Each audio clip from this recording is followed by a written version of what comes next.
Welcome back to Pause to Unedit Yourself, where reflection meets transformation, a podcast that gives you permission to press pause and offers a reflective space for self inquiry.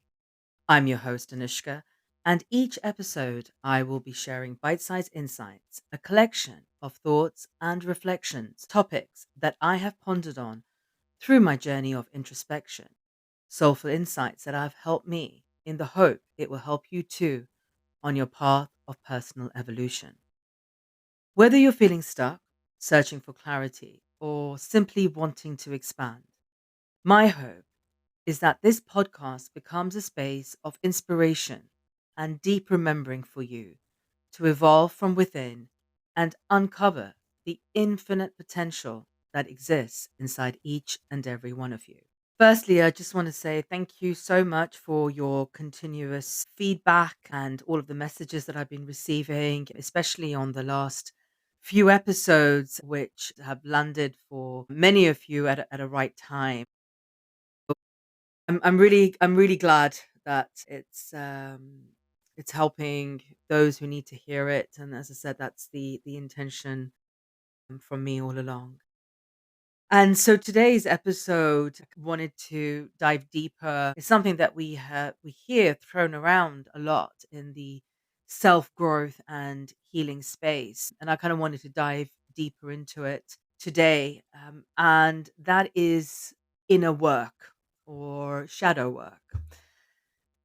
And it's taken me some time to actually get to grips with this. I think it will be a bit of a intense episode as I've tried to curate and pack it up with lots of information, which will hopefully help you understand what what we actually mean by inner work and by shadow work. And I'll be sharing some practices as well for you as well. Let's start by defining inner work. And this term, shadow work, was actually popularized by Carl Jung. And he kind of referred to it as any process in which we bring what is unconscious into our conscious awareness. It's about connecting to the parts of ourselves that we once rejected or repressed or abandoned throughout our lives.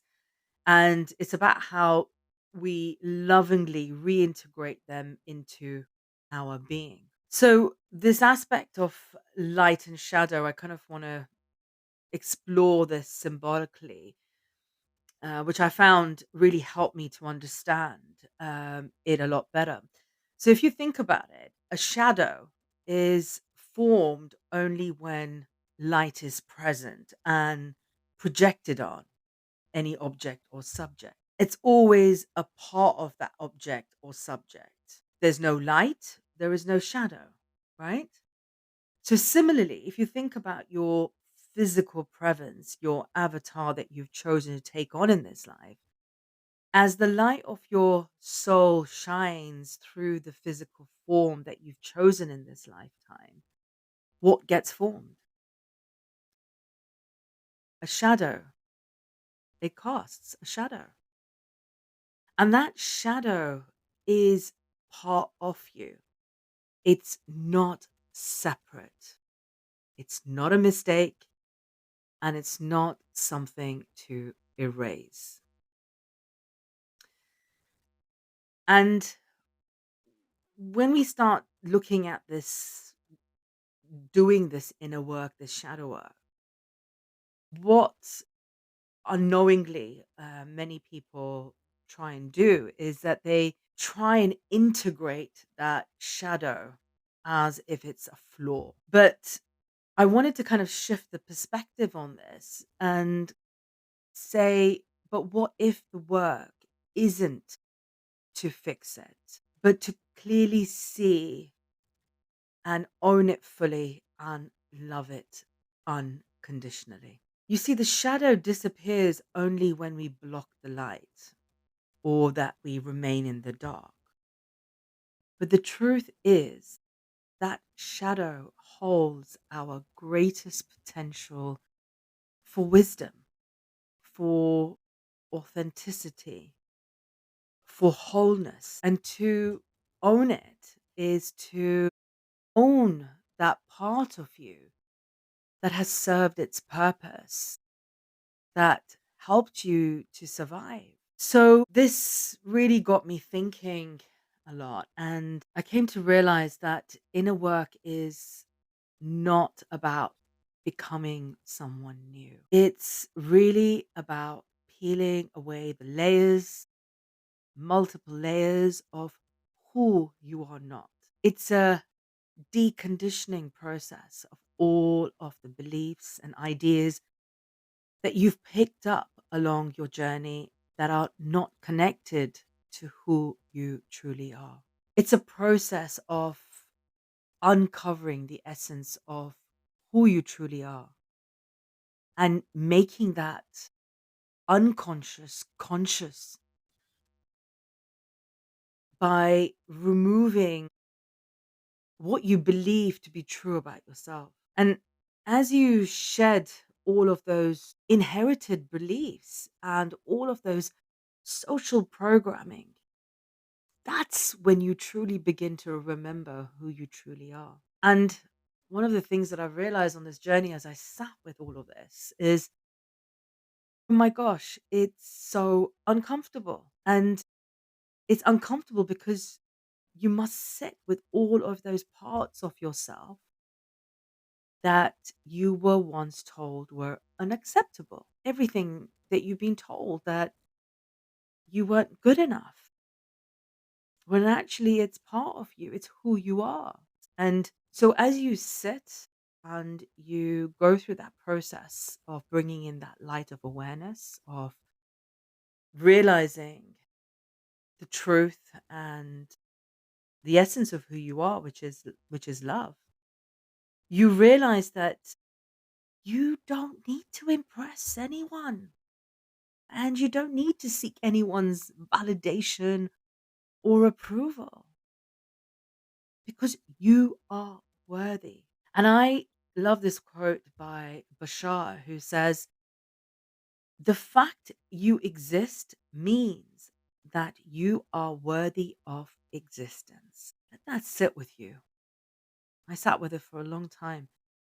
The fact you exist means that you are worthy of existence. You see, you realize that you don't need to bend over backwards trying to earn love and acceptance and respect because you are love. Your only job is to show up fully, authentically, as you embrace all aspects of yourself. And that includes your shadow. Because inner work, as I've come to understand, it's not about perfection, it's about presence. Your journey is about transformation and not validation. It's not about fixing yourself, it's about finding yourself. Because when you embrace all of you, the light, the shadow, and everything in between, you begin to live from your heart, not your wounding. I think that's one of the areas that really hit home for me of that level of integration. And that's where the real transformation happens, where it's not for validation, but for liberation. And that's what we're all seeking, that freedom, that this growth isn't for others' approval, that, oh, I'm doing this ceremony and I'm doing this ritual and I'm doing this ice bath and I'm doing this meditation and I'm doing this yoga. No, it's a personal journey and it's to realize everything you are before you were taught everything that you are not. So I've learned to embrace all my quirks and acknowledge all my shadows and recognize that this is my own growth. And during this process, you peel back in all of these layers. What happens is that you will start to see that your frequency, it changes, right? Because you're going back more into that aspect of yourself, which is love. And so you will tend to see that people will say to you, "Oh, you've changed." And they will not resonate with you on that same level anymore. And actually, you're not changing, you're becoming. You're becoming who you truly are. And I've come to accept that um, everybody serves a purpose. There's a season and a reason for everyone who comes into my life, and it's hard. It's hard to accept, but that's part of understanding that the only thing in life that is constant is change. And so once you understand that, I think one of the episodes on suffering that I did was a deep dive into that aspect of it as well. So remember that the right people, they will recognize you, they will see your unique light without you having to dim it in any way or um, explain yourself. And remember that your worth is inherent to you, and it does not need any kind of external validation. So if you've stayed with me for this long, I think that you probably want to know, well, this sounds great. Where do I start the process? Sign me up. Well, the first and foremost is that you can't change what you are not aware of. That's the first thing. Because that inner work, that shadow work, it's about awareness. And once you are aware, that is when you get to choose. You get to choose, do you evolve or repeat? And choosing to evolve means getting honest with yourself. It means that you start digging deeper. It means wanting to face the things that are blocking you, your wounds, everything that's in your life that has like a band aid needs to be ripped off ultimately. And what I've realized that often all of these blocks and all of these wounds, they do go back to childhood. It is a core mother or a core father wound, and some kind of belief that is rooted in shame, in guilt, and abandonment, and ultimately the story that you are not worthy. Sitting with all of this is very difficult because even though, you might say that there was nothing wrong with my childhood. I had very loving parents. There will always be some kind of aspect when you kind of look back and you see, especially when you've got siblings as well, and you ask your siblings, no sibling will actually have the same experience of their childhood. Because think about it.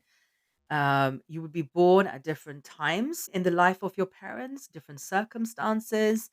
And so those experiences would always be different. Sometimes it might be that, things were going great. Both parents were working. At times, there's only one parent that was working, so it was more present.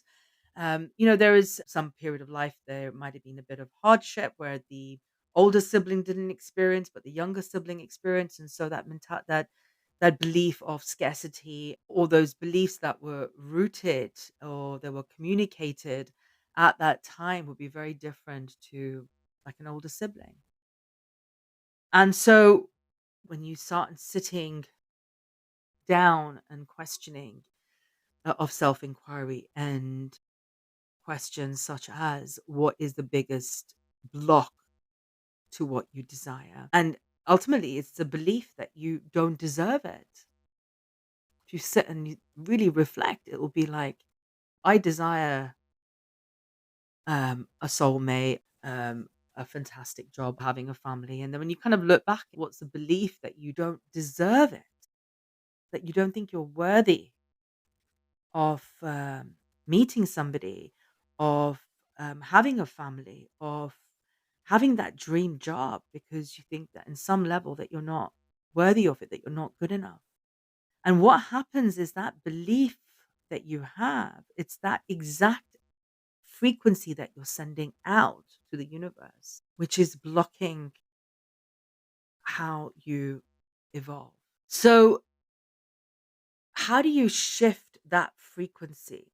So I want to kind of take a step back and explain a few things that I've kind of learned around the universal laws.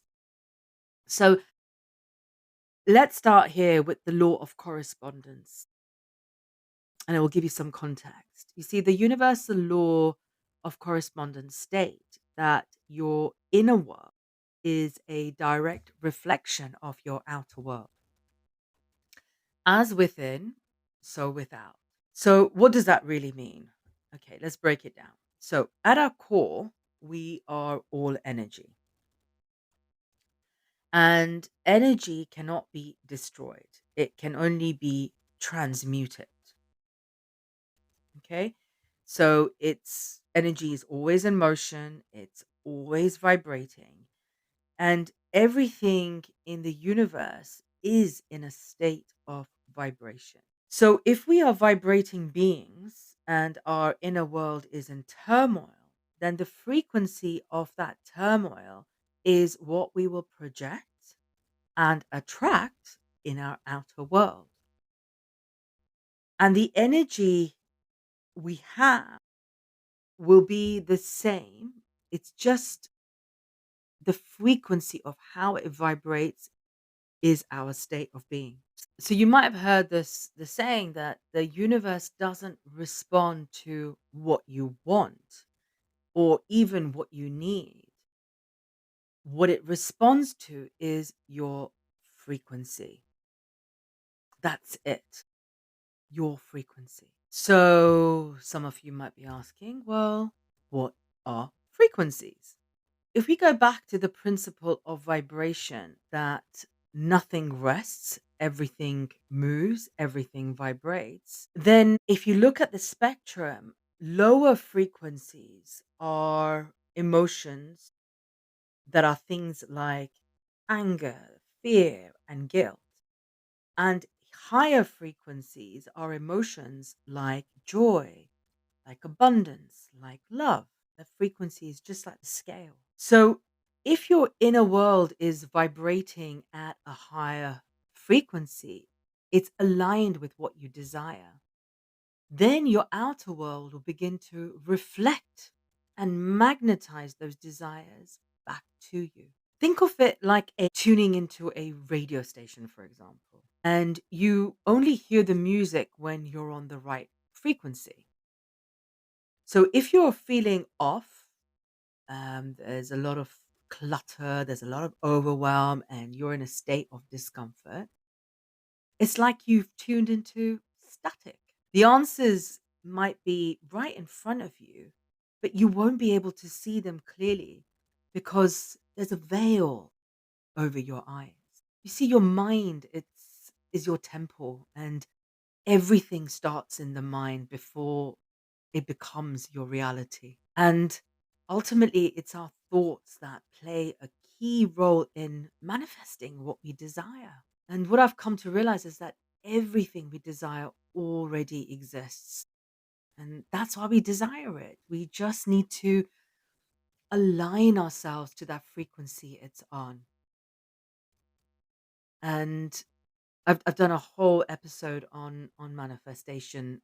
If you feel called to learn more about it, and that is why come to realize that giving yourself that space to pause, to quiet the noise, it's so important because that clarity, it doesn't shout, it doesn't come through a loudspeaker, it comes through the stillness. And it's in that stillness that you realize that in this moment, I have everything. And as vibrational beings, our frequency operates on a vertical scale. So the higher you vibrate, the more possibilities open up to you. So like think about it like a video game, for example.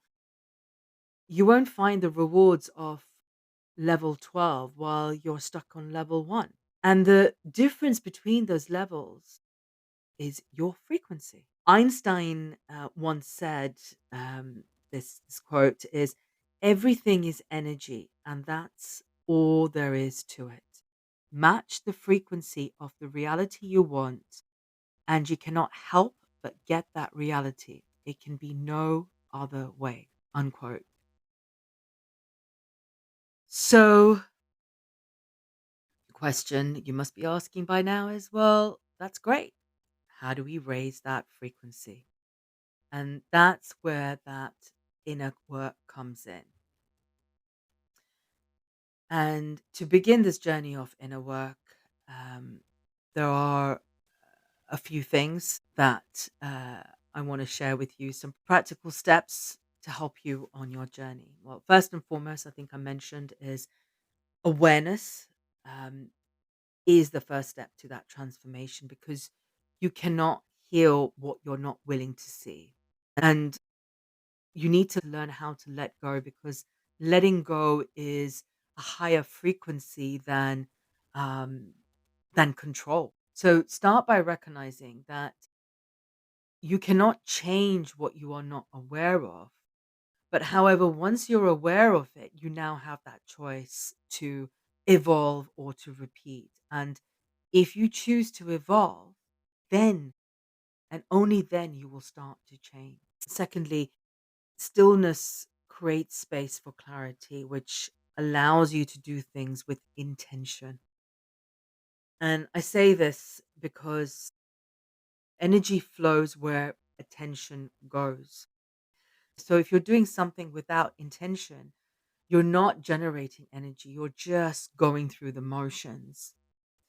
So think about starting your day with some intention setting ritual by choosing one word to guide your frequency, like peace, clarity, trust. Then give yourself permission to pause at different stages of your day, like at midday, and ask yourself, what energy am I radiating right now? Thirdly, the process of inner work is that journey of uncovering your core wounds. And as I mentioned previously, it's those wounds aren't your weakness, and really start to look at them as your doorway to deeper wisdom. This is a process of deep self inquiry to uncover what is holding you back from your limitless self. And so start by a period of reflection, and I'm sharing with you some reflection prompts for to help you. So think about, where in my life am I operating from fear instead of love? Two, what emotion or belief have I been avoiding? What might it be trying to teach me? Three, what childhood memory or pattern still influences how I show up today? Four, when do I seek external validation most? What am I truly needing in those moments? Five, what am I resisting right now that might actually be inviting me to grow? And six, how does my energy feel today? What frequency am I vibrating at? I'd love to hear from you about how these prompts might have helped you. So do feel free to share your feedback in the comments. The other aspect of inner work is actually celebrating others. And the reason for that is that if you can't be happy for someone else's success, then what is happening is that you're operating from a space of lack. And what that means is that jealousy lowers your vibration and celebration raises it. And that's where that gratitude frequency shift happens. So celebrate others and list like three things that you're grateful for, especially on a tough day. I love music, and for years I've gotten back into listening to music, and I've also curated a whole bunch of playlists as well for all different moods. They're all shared on the links below in the description, so you can go and have a look. And The reason why I'm talking about music is that the aspect of inner work is also about surrounding yourself with healing sounds. This is because everything physical has a resonance. So sound becomes that tool for healing. Things like solfeggio frequencies and sound baths to singing bowls and nature sounds. Sound is that frequency and it affects your entire being. So listen to the healing sounds for about 5-10 minutes while lying down. Tune into the curated press pause movement playlists, and there's some meditations as well. One of the things that it is hard to do, it's practicing being in a present state of love, and love is the highest frequencies, and so that aspect of being presence is power, and love is the highest vibration. So bringing those two together, what you're doing is you're elevating your frequency beyond measure. So for pause practice, that whenever anything trigger arises, you pause before reacting, observe what is coming up without judgment, and come from it from a place of love. Because whenever anything triggers you, it is there to teach you something, and that's the time that that presence of love really needs to show up. Another aspect of that inner work is being mindful about the language that you use. And the reason for this is that words are spells, and every single word carries a frequency. I actually heard that the word abracadabra means as I speak, so I create. And so the words that you speak, it can either strengthen your aura or it can weaken it. And that's why it's so important to have that mindful speech becomes that form of inner work. Another aspect of that inner work is it's called mirror work, and it's about looking into your eyes every morning and saying, I am enough. I am worthy. I am whole. To build that confidence and look at yourself and to be able to say that. And the moment that you stop chasing that external validation and that you decide for yourself that you are enough. And I think that's why the reason that this mirror work is so important, it's so powerful, is that your energy shifts into self acceptance. And that's when you realize that your worth, it isn't something that you earn, it is something that you are. And that's when you free yourself. The moment you decide, I am enough. Everything that you're looking for already exists within you, and you are not broken. You are becoming. I hope this episode has been insightful. I know it's a bit longer than the previous episodes, but I thought it was important to do this deep dive. I just want to leave you with remembering that everything in your body is vibrating at a frequency, even your emotions, because energy is emotion in motion, right?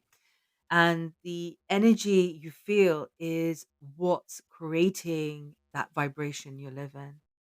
So yes, inner work, shadow work, it is deep work, and it's the foundation of everything, and it's also the path to becoming the highest version of ourselves. And it's not by changing the outside; it's by returning home to our truth inside. Thank you for taking the time out today to tune in. I know your time is valuable, it's the most precious commodity. So, thank you for being here and sharing this space with me. And thank you for pressing pause and to choosing to journey inward and daring to become the highest expression of yourself.